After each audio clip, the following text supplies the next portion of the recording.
চীনা রাষ্ট্রদূত ওয়াও ওয়েনের সাম্প্রতিক বক্তব্য অত্যন্ত গুরুত্বপূর্ণ একটি ভূরাজনৈতিক বাস্তবতার দিকে ইঙ্গিত করছে।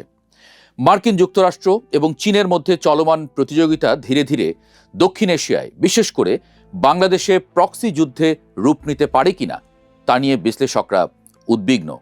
দুটি ঘটনা আপনাদের জানা থাকার কথা। মার্কিন যুক্তরাষ্ট্র বাংলাদেশে তাদের প্রভাব বাড়ানোর জন্য সরাসরি উদ্যোগ নিয়েছে। 2026 সালের ফেব্রুয়ারিতে ঢাকায় নিযুক্ত মার্কিন রাষ্ট্রদূত ব্রেন্ট ক্রিসেন্টসেন একটি সাক্ষাৎকারে স্পষ্টভাবে জানান দেন যে দক্ষিণ এশিয়ায় চীনের ক্রমবর্ধমান প্রভাব নিয়ে ওয়াশিংটন উদ্বিগ্ন। আর দ্বিতীয়টি প্রধানমন্ত্রী তারেক রহমানের শপথ গ্রহণের পর মার্কিন প্রেসিডেন্ট ডোনাল্ড ট্রাম্পের চিঠিতে তিনি সরাসরি বলেছেন বাংলাদেশ যেন আমেরিকার সাথে করা চুক্তিগুলো বাস্তবায়ন করে এবং সামরিক বাহিনীর নিয়মিত কেনাকাটায় আমেরিকার কথা বিবেচনা করে। আমেরিকার বার্তা পরিষ্কার। মার্কিন রাষ্ট্রদূত যেমনটি জানিয়েছেন, তারা বাংলাদেশের সামরিক চাহিদা মেটাতে চীনের অস্ত্রের বিকল্প হিসেবে আমেরিকা এবং তার মিত্র দেশগুলোর তৈরি প্রতিরক্ষা ব্যবস্থা সরবরাহে আগ্রহী। বর্তমানে বাংলাদেশের সামরিক কেনাকাটার 72% আসে চীন থেকে। কাজেই আমেরিকার বক্তব্য চীনের সাথে বাংলাদেশের সামরিক সহযোগিতাকে সরাসরি চ্যালেঞ্জ জানানোর একটি চেষ্টা হিসেবে দেখা যায়। অন্যান্য বাণিজ্যের দিকে যদি তাকাই, এবছরের শুরুতেই বাংলাদেশের পণ্য আমদানির ক্ষেত্রে বিপুল পরিমাণ সম্পূরক শুল্ক বসায় আমেরিকা। এটিকে ম্যানেজ করতে অন্তর্বর্তী সরকার আমেরিকার সাথে একটি দ্বিপাক্ষিক বাণিজ্য চুক্তি করে, যার মধ্যে আছে আগামী 15 বছরে $15 বিলিয়ন জ্বালানি পণ্য কিনবে বাংলাদেশ। সেই সঙ্গে $3.5 বিলিয়ন কৃষি পণ্য আমদানি করা হবে। এর সাথে 35,000 কোটি টাকার 14টি বোয়িং বিমানও কেনা হবে। এই চুক্তিটি বাংলাদেশের তৈরি পোশাক রপ্তানিতে শুল্ক কমিয়ে আনলেও বিশ্লেষকদের মতে এটি চীন থেকে আমদানি কমিয়ে আনার একটি কৌশল হতে পারে। বাংলাদেশ চীন থেকে প্রতি বছর 15 থেকে 20 বিলিয়ন ডলারের পণ্য আমদানি করে, যা বাংলাদেশের মোট আমদানির প্রায় 30%। আমেরিকা থেকে আমদানি করা হয় $2 বিলিয়ন পণ্য, যা চীনের প্রায় 10 ভাগের 1 ভাগ। আমেরিকার সঙ্গে চুক্তি অনুসারে আমেরিকা থেকে আমদানি বাড়ালে চীন থেকে আমদানি কমাতে হবে। বিষয়টি যদি কেবল আমদানি রপ্তানির মধ্যে সীমাবদ্ধ থাকত, তাহলে হয়তো এ নিয়ে এত কথা বলতে হতো না। এই পদক্ষেপগুলো স্পষ্টতই বাংলাদেশকে নিজেদের প্রভাব বলয়ের মধ্যে টেনে নেওয়ার একটি কৌশল, যেমনটি আমেরিকা করছে মিয়ানমার এবং থাইল্যান্ডের ক্ষেত্রে। থাইল্যান্ডের উদাহরণটি ধরা যাক।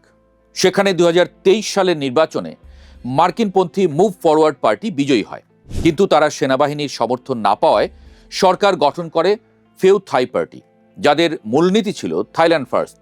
চীনের সমর্থন থাকায় এই দল ক্ষমতায় আসে। বাংলাদেশেও গত নির্বাচনে মার্কিন থিঙ্ক ট্যাঙ্কগুলো ধারণা করেছিল জামায়াত ক্ষমতায় আসবে, কিন্তু বিএনপি তাদের বাংলাদেশ ফার্স্ট পলিসি নিয়ে সরকার গঠন করেছে, যাদের সমর্থন দিয়েছে চীন। এখানেই চীনা রাষ্ট্রদূতের সাম্প্রতিক মন্তব্যটি আবার আলোচনায় চলে আসে। তিনি যেমনটি বলেছেন, তৃতীয় পক্ষের চাপে চীন বাংলাদেশ সম্পর্ক ক্ষুণ্ণ হবে না। এটি মূলত মার্কিন চাপের প্রতি এক পরোক্ষ কিন্তু সুস্পষ্ট বার্তা। চীনের অবস্থান বিশ্লেষণ করলে কয়েকটি বিষয় উঠে আসে। চীন ঐতিহাসিক বন্ধনের উপর জোর দিচ্ছে। প্রয়াত রাষ্ট্রপতি জিয়াউর রহমান এবং সাবেক প্রধানমন্ত্রী বেগম খালেদা জিয়ার সময় চীনের সাথে যেমন ঘনিষ্ঠ সম্পর্ক ছিল, চীন আবারও তেমন সম্পর্ক আশা করছে। দ্বিতীয়ত, বহুমুখী কূটনীতি। চীন বিএনপির বাংলাদেশ ফার্স্ট বা সবার আগে বাংলাদেশ নীতিকে সমর্থন জানিয়ে বোঝাতে চেয়েছে যে তারা বিএনপির লক্ষ্য অর্জনের সহযাত্রী, তবে সেই যাত্রা যেন চীনের স্বার্থের সাথে সাংঘর্ষিক না হয়। ঠিক এই কারণেই চীন মার্কিন দ্বন্দ্বে বাংলাদেশ একটি গুরুত্বপূর্ণ কেন্দ্রবিন্দুতে পরিণত হওয়ার ঝুঁকিতে রয়েছে। তবে শেষ পর্যন্ত তা কতটা গভীর হবে তা নির্ভর করছে বাংলাদেশের নতুন সরকারের কূটনৈতিক দক্ষতার উপর। বাংলাদেশের এখন সবচেয়ে বড় চ্যালেঞ্জ হলো ভারসাম্য রক্ষা করা। প্রধানমন্ত্রী তারেক রহমানের বাংলাদেশ প্রথম নীতি সফল করতে হলে দেশকে অবশ্যই এমন একটি অবস্থানে নিতে হবে যেখানে কোনো একটি পক্ষের সাথে এতটা গভীর সম্পর্ক স্থাপন না করা হয় যাতে অপরপক্ষ শত্রুতে পরিণত হয়। পাকিস্তানের উদাহরণ এখানে প্রাসঙ্গিক। পাকিস্তান যেমন একদিকে চীনের সঙ্গে সব সময়ের বন্ধুত্ব ধরে রেখেছে, অন্যদিকে যুক্তরাষ্ট্রের সাথেও সম্পর্ক পুনরুদ্ধার করছে।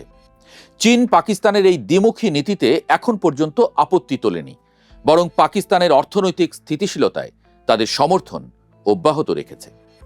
এখানে আঞ্চলিক জোট করার কথাও আলোচনায় আসছে।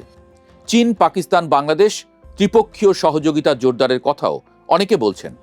কিন্তু এই ধরনের কোনো জোট যদি ভারত বিরোধী হিসেবে দেখা যায়, তবে তা বাংলাদেশকে আঞ্চলিক জটিলতায় ফেলে দিতে পারে।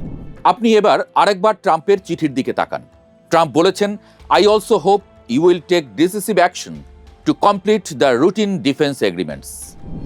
সহজ বাংলায় বললে প্রেসিডেন্ট ট্রাম্প প্রধানমন্ত্রী তারেক রহমানকে কয়েকটি চুক্তি স্বাক্ষরের আহ্বান জানিয়েছেন। এই চুক্তিগুলো হলো acquisition and cross servicing agreement এবং general security of military information agreement. America থেকে অস্ত্র কিনতে এই চুক্তিগুলো করতে হয়।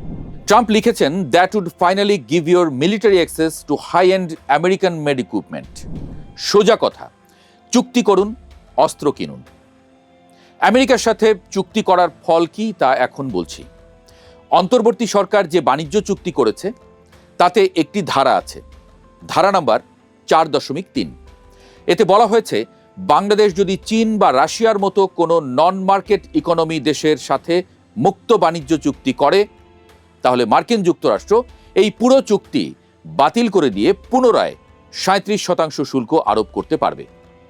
ফলে চীনের সাথে বাংলাদেশের দীর্ঘমেয়াদী বাণিজ্য সম্ভাবনা এখন কার্যত মার্কিন ভেটোর মুখে পড়েছে। সহজভাবে বলতে গেলে এটা বাংলাদেশের জন্য একটা হুঁশিয়ারি, কারণ বাংলাদেশ চীন মুক্ত বাণিজ্য চুক্তির সম্ভাব্যতা যাচাই 2024 সালেই হয়েছে। গত বছর এটা শুরু করার কথা, সেটা বুঝতে পেরেই আমেরিকা বাংলাদেশকে চাপে ফেলে বাণিজ্য চুক্তি করিয়ে নিয়েছে। ফলে চীনের সাথে মুক্ত বাণিজ্য চুক্তি এখন অনিশ্চিত হয়ে পড়েছে। চীন কি এই অবস্থায় বসে থাকবে? 2024 সালের ছাত্র জনতার অভ্যুত্থান এবং তৎকালীন সরকারের পতনে বিদেশি কোনো শক্তির ভূমিকা ছিল কিনা তা নিশ্চিত করে বলা যায় না। কিন্তু হাসিনা সরকারের পতনের পর চীন এবং পাকিস্তানের সাথে সম্পর্কের যে উন্নতি তা কিছুটা ইঙ্গিত তো দেয়। ভারত ভিসা বন্ধ করে দেওয়ার পরে উপদেষ্টারা বলেছেন, চিকিৎসার জন্য চীনে যেতে পারি, চীন বাংলাদেশে আধুনিক হাসপাতাল করবে, ইত্যাদি ইত্যাদি অনেক কথা। চীনের সাথে মুক্ত বাণিজ্য চুক্তিও প্রায় দোরগোড়াতেই ছিল। সেটা তো হয়নি, ভবিষ্যতে হবে কিনা তাও অনিশ্চয়তায়। চীনের সাথে কোনো বাণিজ্য চুক্তি বা কৌশলগত সম্পর্ক গভীর করলে আমেরিকা অর্থনৈতিক অস্ত্র ব্যবহার অর্থাৎ শুল্ক পুনর্বহালের হুমকি দিয়ে রেখেছে।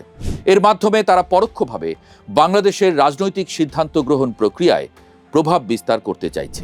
বাংলাদেশ এখন এক কঠিন বাস্তবতার মুখোমুখি। আপনারা যেমনটি ভাবছেন, আমিও তাই ভাবছি। মার্কিন চীন প্রক্সি ওয়ারের একটি গুরুত্বপূর্ণ কেন্দ্র হয়ে উঠেছে। মার্কিন চুক্তির আওতায় পড়ে চীনের সাথে দীর্ঘদিনের সম্পর্ক নষ্ট করা যেমন ঠিক হবে না, তেমনি পশ্চিমা বিশ্বের সাথে অর্থনৈতিক সম্পর্ক উপেক্ষা করাও সম্ভব নয়। প্রধানমন্ত্রী তারেক রহমানের ঘোষিত সবার আগে বাংলাদেশ নীতি বাস্তবায়নের মাধ্যমেই হয়তো এই জটিল সমীকরণের সমাধান খুঁজে বের করতে হবে।